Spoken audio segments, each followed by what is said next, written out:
Sabe aquela pergunta que acompanha a humanidade há séculos? Será que somos nós que escrevemos a nossa própria história? Ou será que somos só personagens num roteiro que já está pronto, definido por forças que a gente nem controla? Pois é. E lá no finalzinho do século XIX, parecia que a resposta para isso era bem clara, sabe? A ciência, a filosofia da época, tudo apontava para uma direção. O ser humano é um produto. Um resultado da biologia, da história, da sociedade, ponto final. Mas aí, bem no meio dessa visão super determinista, um pensador francês resolveu peitar tudo isso. Ele propôs uma verdadeira revolução. E o mais incrível, uma revolução que não ia acontecer nas ruas, mas sim dentro de cada um. Para a gente ter uma noção do tamanho dessa virada de chave, vamos dar um pulinho no cenário daquela época.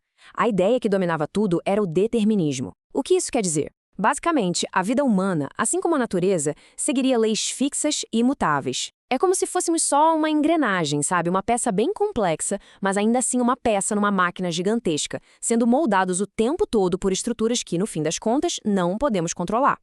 E é aqui que o embate fica claro, fica nítido mesmo. De um lado, essa visão de que somos definidos de fora para dentro. A realidade é aquilo ali, objetivo, algo que dá para medir, para catalogar. Mas aí chega Henri Bergson e literalmente vira o tabuleiro. Ele diz, não é bem assim. A verdadeira construção acontece de dentro para fora. A realidade não é um objeto que se encontra por aí, mas sim uma experiência, algo que é vivido e interpretado por cada consciência, que é única. É nesse ponto que a nossa jornada aqui fica fascinante de verdade. O convite do Bergson é para a gente desviar um pouco o olhar do mundo externo, sabe, das estruturas sociais, das leis da biologia, e mergulhar fundo no único lugar onde a liberdade genuína pode, de fato, existir: o nosso universo interior. E olha, o Bergson não era um pensador que estava isolado numa torre de marfim, não. Ele viveu o auge da Belle Époque em Paris, um verdadeiro caldeirão de inovação artística, científica, era muita coisa acontecendo. E nesse ambiente super efervescente, ele foi lá e desafiou os gigantes, como o próprio Descartes e toda a tradição materialista. As ideias dele foram tão, mas tão impactantes que renderam a ele um prêmio Nobel de literatura. E o detalhe, não foi por um livro específico, mas pela capacidade genial que ele tinha de articular essa nova visão sobre a vida. Ok, mas como é que a gente explora esse tal mundo interior, então? Bom, o Bergson nos oferece uma espécie de kit de ferramentas conceituais. São 3 chaves, digamos assim, para a gente conseguir destravar as portas da nossa própria consciência: a duração, a memória e a intuição. Vamos começar pela duração. Pensa no tempo do relógio. Ele é tipo uma régua, né? Com segundos, minutos, tudo bem divididinho, certinho. Agora, o tempo que a gente vive, essa é outra história. 1 minuto de pura alegria passa voando, não é verdade? Enquanto 1 minuto de ansiedade esperando uma notícia parece uma eternidade. Pois é, essa é a duração.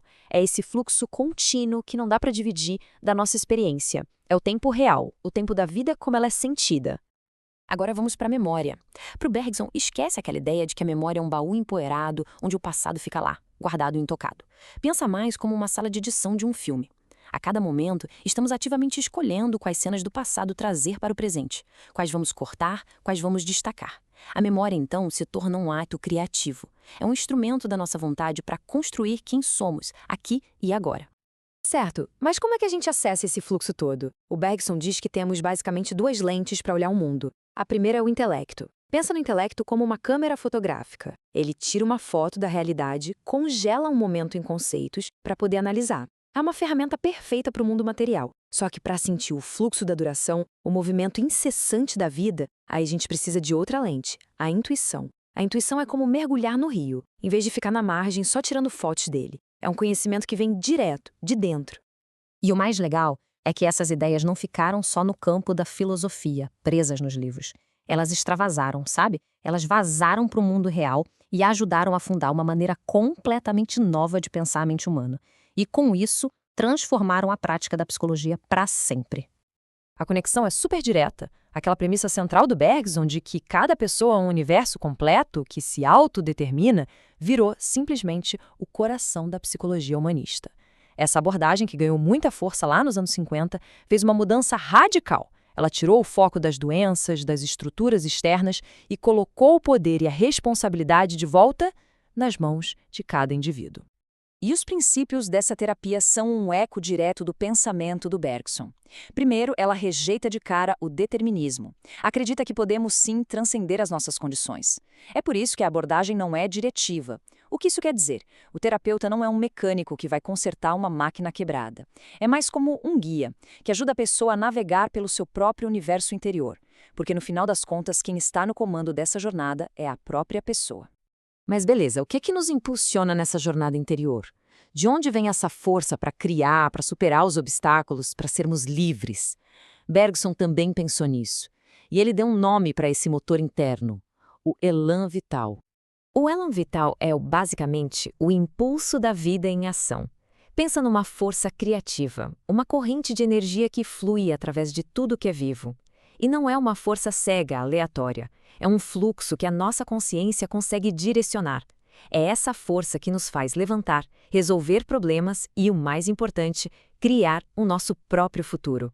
Uma força que está em constante oposição à inércia do mundo material. E tem uma citação do Bergson que, para mim, captura a essência de tudo isso de um jeito brilhante. É como ele diz, a gente pode até tentar encaixotar a vida em teorias, em análises, mas a experiência de viver de verdade, o fluxo do tempo real, isso sempre escapa, sempre transborda. No fim, a vida é muito maior do que qualquer explicação que a gente tente dar sobre ela. No fim das contas, a filosofia do Bergson é um convite. E um convite muito poderoso. É um chamado para que a gente reconheça que a liberdade não é algo que se encontra lá fora, no mundo. É algo que se cultiva aqui dentro. Não somos fantoches. Somos, na verdade, artistas do nosso próprio tempo vivido. E isso tudo nos deixa com uma reflexão final, né? De que maneira o nosso universo interior está exatamente neste momento esculpindo a realidade que experimentamos.